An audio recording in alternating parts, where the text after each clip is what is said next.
Hi friends, I am Malhar. Welcome all of you on my YouTube channel Tuesday Thrifty Antiquity. Friends, today we are going to discuss the most important part from economics, that is price rise. तो सबसे पहले हम देखेंगे ये chapter में, ये video में हम क्या सीखने वाले हैं. So we are going to discuss the definition of price rise. After that we are going to discuss causes of price rise, and in my next video you will see how to control price rise, steps or measures to control price rise, right? First of all what is the definition of price rise. सबसे पहले हमें ये दिखना है कि price rise की definition क्या है. What is the meaning of price rise. Price rise किसे कहा जाता है.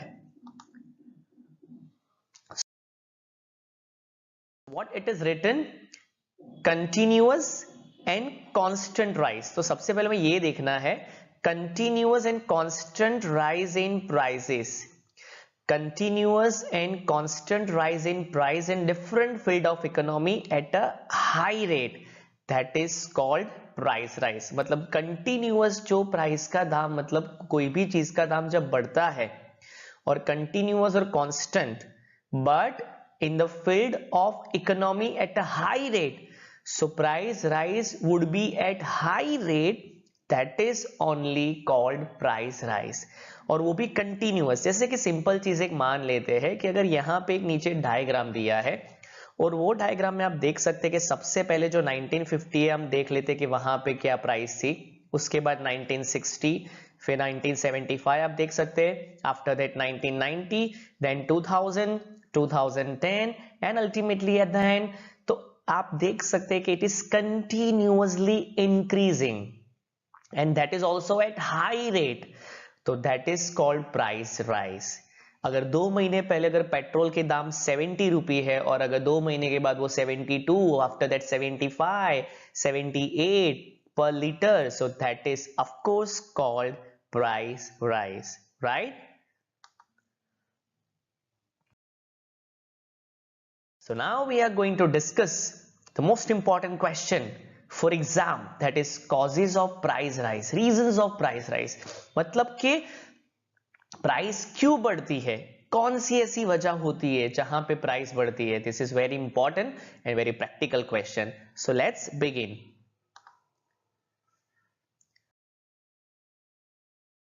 जैसे दोस्तों आपको पता है कि मेरी हर एक वीडियो में एक आपको मूगल देता हूं, that is a shortcut trick to remember all the points. तो यहां पे भी ये प्राइस राइज के जो रीजंस है, कॉजेज है, उसके लिए मैंने यहां पे आपको ट्रिक दी है, मूगल दिया है. और यहां पे आप देख सकते हैं what it is written, MSD का एक्सपीजी, एमएसडी का एक्सपीजी रामनाथ बीएमडब्ल्यू लेके गोवा में होगा. एमएसडी का एक्सपीजी रामनाथ बीएमडब्ल्यू लेके गोवा में होगा. तो यहां पे आप देख सकते हैं जितने भी रेड लेटर्स है वो सारे हमारे पॉइंट्स जो है उसके शॉर्टकट ट्रिक है. तो जैसे आप ये पूरी वीडियो देखोगे तो आपको पता चल जाएगा कि how it is made. MSD का एक्सपीजी रामनाथ बीएमडब्ल्यू लेके गोवा में होगा. तो यहाँ पे जितने भी रेड लेटर है वो सारे हमारे पॉइंट्स के शॉर्टकट है, right. So shall we begin. चलिए शुरू करते हैं. सबसे पहला जो पार्ट है हमारा वो increase in monetary supply, point number 1. तो गवर्नमेंट सबसे पहले क्या करेगी, बाय जनरेटिंग न्यू मनी. इसका मतलब ये हुआ कि गवर्नमेंट नए करेंसी, मतलब कि मनी को जनरेट करेंगे मार्केट में, राइट. मतलब ये जो होता है उसकी वजह से शायद प्राइस राइज बढ़ती है, लेकिन यहाँ पे पूरी चेन है, हमें वो पूरी चेन को समझना है कि गवर्नमेंट सबसे पहले क्या करती है, बाय जनरेटिंग न्यू मनी. अभी जब मनी मार्केट में न्यू जनरेट होते हैं, करेंसी जब मार्केट में बढ़ती है, तो क्या होगा, इंक्रीजिंग परचेसिंग पावर. आपको लगेगा सर ये क्या है इंक्रीजिंग परचेसिंग पावर. तो इंक्रीजिंग परचेसिंग पावर मतलब हमारी शॉपिंग करने की कैपेबिलिटी. तो अगर गवर्नमेंट ने मार्केट में ज्यादा पैसे डाले हैं, नई करेंसी प्रिंट की है, तो लोगों के पास पैसा ज्यादा है, तो क्या होगा, लोग शॉपिंग ज्यादा करेंगे. परचेसिंग पावर का मतलब होता है शॉपिंग ज्यादा करेंगे. तो यहाँ पे शॉपिंग ज्यादा होगी, शॉपिंग ज्यादा होगी, उसकी वजह से क्या होगा, increase in circulation of money. तो उसकी वजह से अभी धीरे धीरे मार्केट में मनी का सर्कुलेशन बढ़ेगा. अभी मनी का सर्कुलेशन बहुत है, लेकिन उसके सामने क्या है, demand increase but supply doesn't increase. मतलब कि पैसा है और इसीलिए डिमांड बहुत ही ज्यादा है, लेकिन उसके सामने सप्लाई इतना नहीं है। तो शॉपकीपर, बड़े बड़े जो बिजनेसमैन हैं, तो वो अपनी प्रोडक्ट कैसे मतलब सेल करेंगे, because they know that demand is very high but supply is not there. तो अगर हम कोरोना सिचुएशन का कोई भी एक सिंपल एग्जांपल ले ले कि 15 दिन अगर कर्फ्यू था और कर्फ्यू में जब 16 दिन मतलब 15 दिन के लिए सारी चीजें हमें खरीदनी थी, तो उस टाइम पे डिमांड बहुत थी, लेकिन वेजिटेबल्स वाले जो जितने भी थे उनके पास सप्लाई बहुत लिमिटेड था। तो वेजिटेबल वाले जो दाम में उनको बेचना है वो बेच रहे थे, and people actually were buying, purchasing, because उनको पता था कि 15 दिन का कर्फ्यू है, मार्केट में से कुछ भी नहीं मिलने वाला है। तो यू कैन अंडरस्टैंड कि किस तरह से प्राइस बढ़ती है। तो इसको कहा जाता है increase in monetary supply. One more, increase in money, जैसे अभी अभी मैंने आपको बताया कि मार्केट में पैसा बढ़ेगा, अगर पैसा ज्यादा है तो इंक्रीज इन इनकम। आपको लगेगा कैसे, तो yes, government will print currency और उसकी वजह से लोगों की इनकम बढ़ेगी। If it is an increase in income there will be increase in PPP, जिसको कहा जाता है परचेजिंग पावर पैरिटी। तो लोगों की शॉपिंग करने की जो कैपेसिटी है वो बढ़ेगी। Again that is the same thing, increase in demand but there is no supply. Demand बहुत ही है लेकिन सप्लाई बहुत लिमिटेड है। 15 दिन का कर्फ्यू है, आप कैचअप लेने के लिए गए, उसके पास कैचअप लिमिटेड है, तो वो बंदा क्या करेगा, जो दाम में देना है वो दे सकता है। Of course it would be definitely rise in price because demand is high but there is no supply of that commodity या limited supply of that commodity. In this case definitely price rises, right? Then this is something very important again in the same part, increase in monetary supply. Government के खर्चे बढ़ जाते हैं। Administrative expense का मतलब होता है गवर्नमेंट के खर्चे, जैसे कि फ्लड आया है, ज्यादा बारिश हुई है, अभी जो भी रोड कंस्ट्रक्शन है वो सारे मतलब बिगड़ गए, तो नाउ उनका जो खर्चा होगा वो कौन बेयर करेगा, of course government has to bear. तो गवर्नमेंट ये सारा खर्चा कर रही है। उसके सामने अनप्लान एक्सपेंडिचर भी है। कुछ एक्सपेंडिचर ऐसे है कि जो उन्होंने सोचा नहीं था, जैसे कि कोरोना की वैक्सीन, और वो वैक्सीन सबको देना, that would be the prime objective right now for the government to give vaccine of corona free of charge, लेकिन उसका खर्चा तो गवर्नमेंट को देना पड़ेगा, तो that is called unplanned expenditure. उसके बाद defence expenditure. Right now we know that there is a border issue between India and China. अभी चाइना को हराने के लिए, चाइना को मतलब अपनी पहचान बताने के लिए हमें भी इतने एक्सपेंस करना पड़ेगा, हमारे पास भी ऐसे मिसाइल्स वेपन्स होने बहुत ही ज्यादा जरूरी है, तो वहां पे भी गवर्नमेंट का एक्स्ट्रा खर्चा हुआ। उसके बाद वेलफेयर स्कीम एक्सपेंडिचर। अभी जो नई नई योजनाएं बनती है, जैसे कि हमने 17 चैप्टर में पॉवर्टी और अनएम्प्लॉयमेंट में देखा था कि कैसे अलग मनरेगा जैसे योजना है, ग्रामोदय टू भारत उदय, अभी ऐसे जितनी भी स्कीम है, वो स्कीम में जब गवर्नमेंट को खर्चा होता है तो वहां पे भी एक्स्ट्रा एक्सपेंसेस हुआ। Even fairs and celebration expenditure, जैसे कि हमें पता है कि काइट फ्लाइंग फेस्टिवल होता है, वाइब्रेंट गुजरात होता है, तो ऐसे बहुत सारे अलग अलग एक्सपेंडिचर गवर्नमेंट के जो होते हैं। नाउ जस्ट इमेजिन, अगर ये सारे खर्चे गवर्नमेंट बेयर कर रही है, तो गवर्नमेंट वो पैसे कहां से लाएंगे? Definitely it would B hike in prices like the basic commodities which is actually important like petrol and diesel, और वहां पे पैसा दाम प्राइस बढ़ेंगे और उसके सामने हमें वो ज्यादा पैसा देना पड़ेगा। तो गवर्नमेंट ये सारे जो खर्चे हैं, एक्सपेंडिचर है, उसको इक्वलाइज कर रही है, मेंटेन कर रही है कि सामने कोई इनकम भी होनी चाहिए, और इनकम ज्यादा करने के लिए कोई भी कमोडिटी होगी उसको वो बढ़ा देते हैं। तो ये भी एक रीजन है प्राइस बढ़ने का। This is very important, right? Now point number 2, that is increase in export. Export ज्यादा होता है, उसकी वजह से भी प्राइस बढ़ती है। आपको लगेगा सर कैसे? Let me explain you. First, जैसे पॉइंट यहां पे लिखा है, demand of Indian goods in foreign market. जैसे कि इंडियन गुड्स की फॉरेन मार्केट में बहुत ही ज्यादा डिमांड है। किस कॉमोडिटी की ज्यादा डिमांड है? जैसे कि मैंगो। अगर mango that is a fruit, और अगर उसकी डिमांड यूएस या यूके या जर्मनी में सबसे ज्यादा है, राइट, उसके बाद क्या होगा? Government encourage increase in export. Government भी एक्सपोर्ट के लिए सपोर्ट कर रही है, एंकरेज कर रही है, because we will get dollar, we will get euros, we will get pound, तो यहां पे हमें फॉरेन करेंसी मिल रही है।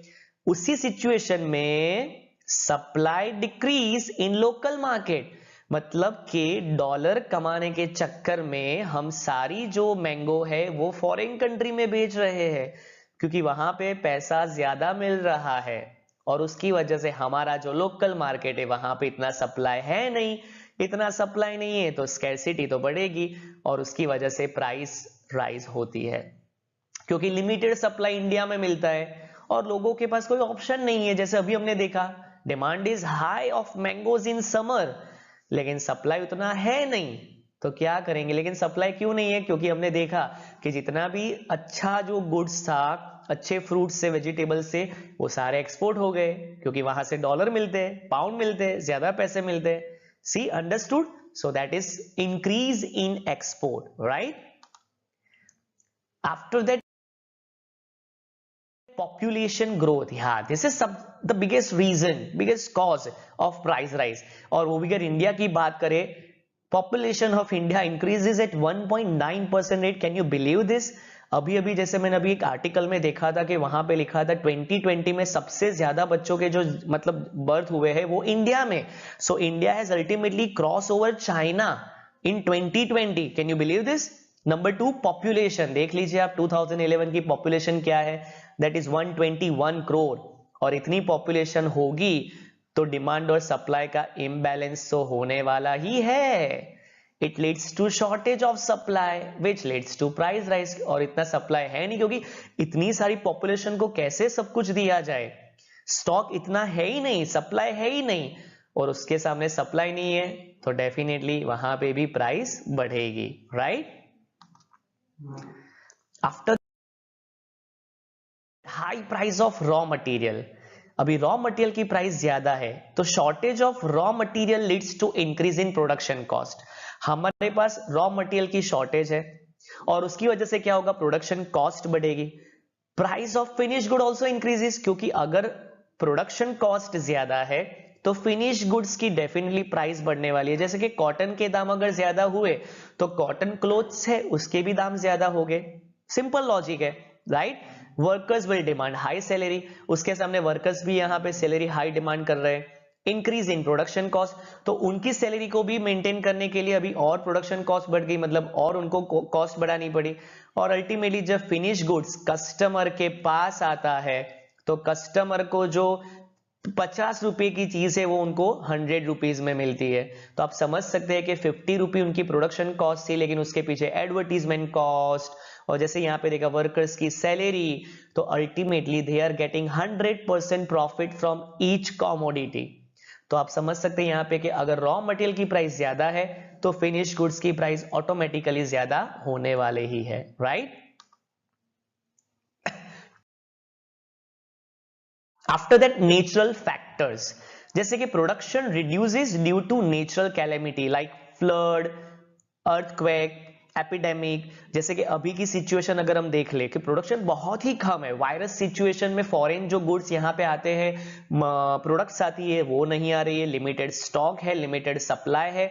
एडवर्स इफेक्ट ऑन सप्लाई, जैसे मैंने बताया कि अगर ये कैलेमिटीज है, ये एपिडेमिक है, ये पेंडेमिक सिचुएशन है, तो उसकी वजह से सप्लाई लिमिटेड है। भैया हमारे पास तो 2 लैपटॉप है, आपको लेना है तो ले लीजिए सर, दाम कुछ उसमें डिस्काउंट नहीं मिलेगा, क्योंकि हमारे सामने बहुत सारे लैपटॉप, मोबाइल ऐसे सेल होते हैं, क्योंकि आपको पता है कि सब कुछ चीज अभी ऑनलाइन हो चुकी है, तो उनको पता है कि limited supply, no need to give discount. अगर कस्टमर को ज्यादा प्राइस बोली तो भी वो दे देंगे। So it would be pressure on demand of commodity. हमने बोल दिया कि भैया मुझे कल लेना है, सर देखिए today we have 2 laptop, tomorrow we don't know, अगर हमारे पास नहीं भी है तो हमें कुछ पता नहीं है। So it would be pressure on demand of commodity which will lead to price rise, उसकी वजह से भी प्राइस बढ़ती है। After that black money, what is called black money? To save tax economic dealings not mention in accounting book, मतलब कि tax को बचाने के चक्कर में हम लोग सभी चीजें, इकोनॉमिक जो डीलिंग होती है, हमारा प्रॉफिट होता है, इनकम होती है, वो हम हमारी अकाउंटिंग बुक में शो नहीं करते। We are not particularly presenting those entries in our accounting book. That is the main reason, क्योंकि वो टैक्स बचाने के चक्कर में हम ये सारी चीजें करते हैं, और उसकी वजह से क्या हुआ, people hide excess income. if they are just paying income tax of on 3 lakh और 4 lakh, लेकिन अगर उनकी इनकम 7 lakh है तो 3 lakh जो है वो दे आर हाइडिंग. सो अगर वो 3 लाख की इनकम जो है वो हाइड हो रहा है तो there is no tax on it, और उसकी वजह से ये जो इनकम हुई that is called unregistered income. और ये जो unregistered income which is not presented in accounting book, believe me, it is called black money, right? Because fear of being caught for paying IT and ST, क्योंकि वो डर जब रहता है कि अगर इनकम टैक्स पे नहीं किया, जो ST सेल्स टैक्स होता है, तो वो एक डर होता है. इंस्टेड ऑफ स्टोरिंग मनी, तो वो क्या करते हैं, अगर हमारे पास 3 लाख की एक्सेस इनकम है और अगर गवर्नमेंट रेड हुई, अगर वो डर है कि गवर्नमेंट को पता चल गया तो क्या होगा, सॉरी फॉर दैट. तो ऐसी सिचुएशन में instead of storing money people spend it earlier. तो वो 3 लाख जो मतलब 3 लाख हमारे पास जो रुपए है उसको पीपल विल स्पेंड देम, क्योंकि स्टोर किया तो प्रॉब्लम होगी, पता चल गया कि ये एक्सेस इनकम है तो रेड होगी. इससे बेहतर है लेट्स स्पेंड 3 लाख रुपीस, उसको स्पेंड कर देते किसी भी चीज मतलब में. If we can buy ACs और टीवी और 2 व्हीलर और इवन 4 wheeler, so people spend it earlier, purchase unwanted things, so the things which are not necessary but they will right now buy because excess income है, वैसे भी present नहीं कर सकते अकाउंटिंग बुक में, which will lead to price rise. और उसकी वजह से भी प्राइस बढ़ती है क्योंकि उसको पता है कि यार ऐसे कितने सारे लोग हैं, they are hiding their income which is black money, और ये लोग तो definitely they can not store this money, they have only one option, only to spend them, और इसीलिए सारी चीजें वो स्पेंड कर देते हैं, मतलब सारे पैसे वो अननेसेसरी अनवांटेड गुड्स के पीछे they are spending. So this will also lead to price rise. Then price rise by government. Government कैसे प्राइस बढ़ाते हैं देखते हैं. क्या लिखा है, increase support price of petroleum product and agriculture crop. तो गवर्नमेंट क्या करेंगे, पेट्रोलियम प्रोडक्ट या एग्रीकल्चर क्रॉप ऐसी प्रोडक्ट जो है उसकी प्राइस बढ़ा देंगे. उसकी वजह से क्या होगा, increase in supply of money due to step taken by government to fill the depth. तो अगर सप्लाई प्रोडक्ट जो सपोर्ट प्रोडक्ट है, सपोर्ट प्रोडक्ट की प्राइस अगर बढ़ गई तो उसकी वजह से ऑटोमेटिकली, अगर पेट्रोल है तो पेट्रोल की प्राइस बढ़ेगी, तो उसके कनेक्टेड जो कार्स है, 2 व्हीलर्स है, उसमें ऐसे इंजन बनाने पड़ेंगे जहां पे एवरेज ज्यादा दे, और अगर अच्छे इंजन बनाया तो डेफिनेटली उसकी कॉस्ट भी बढ़ जाएगी. So this is a simple reason. Number 2, increase in supply of money due to step taken by government to fill the debts. Government का जो अपना कर्जा होता है उसको भी पूरा करना पड़ेगा, और उसकी वजह से गवर्नमेंट क्या करेगी, of course increase in supply of money due to step taken by government to fill the debt, क्योंकि वो कर्जा चुकाने के लिए उनको ये स्टेप लेना पड़ेगा. They have to increase in supply of money, and when it would be supply of money, again हमारा जो फर्स्ट पॉइंट था, there would be money everywhere in the market, तो definitely people will buy, people will shop, purchasing power parity बढ़ेगी, shopping लोग ज्यादा कर रहे हैं तो उसके सामने डिमांड बहुत ही ज्यादा है but supply is not there, which will lead to price rise. Last one, smuggling, hoarding and black marketing. जैसे कि due to high import duty, अगर ज्यादा टैक्स मतलब इंपोर्ट ड्यूटी मतलब भरनी होती है ऐसी सिचुएशन में, जो फॉरेन गुड्स आते हैं, तो एयरपोर्ट में जब भी हमें वो गुड्स लाना है तो हमें इंपोर्ट ड्यूटी पे करनी पड़ती है. Due to restriction on export, कई बार एक्सपोर्ट में रिस्ट्रिक्ट कर देते हैं गवर्नमेंट.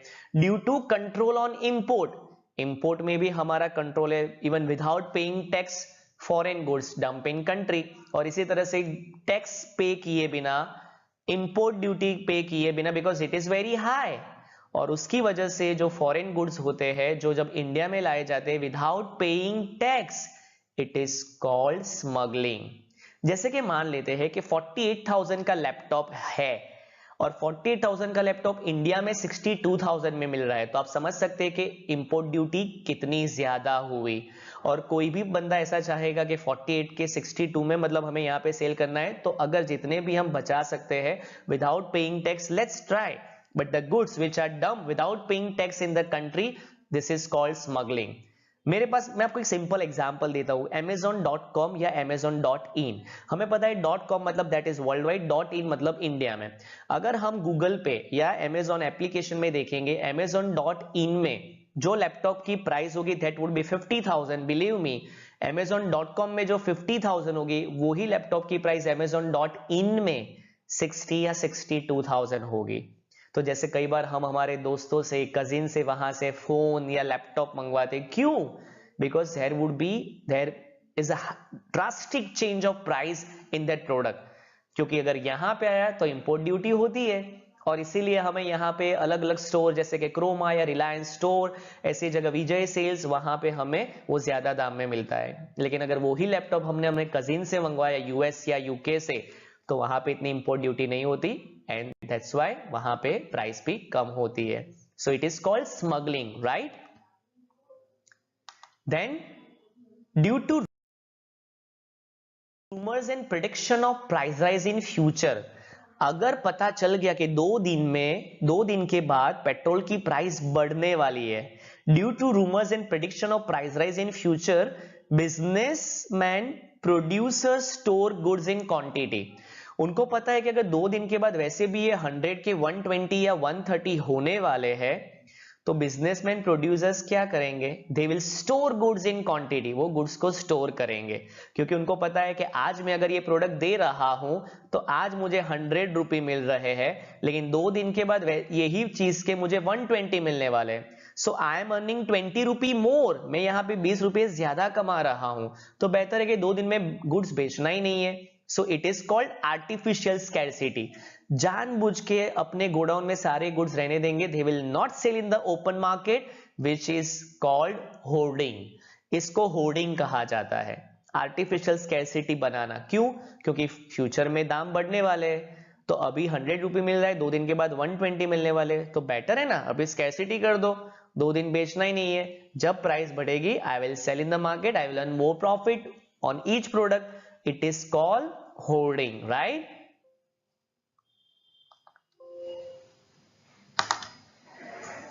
तो friends, if you like this video, please like and share and comment, and don't forget to subscribe my YouTube channel। हम अगली वीडियो में इसके स्टेप्स देखने वाले हैं, which are the steps to control price rise। If you have any doubt, leave your doubts and query in comment box, and yes, please subscribe my YouTube channel। Thank you so much।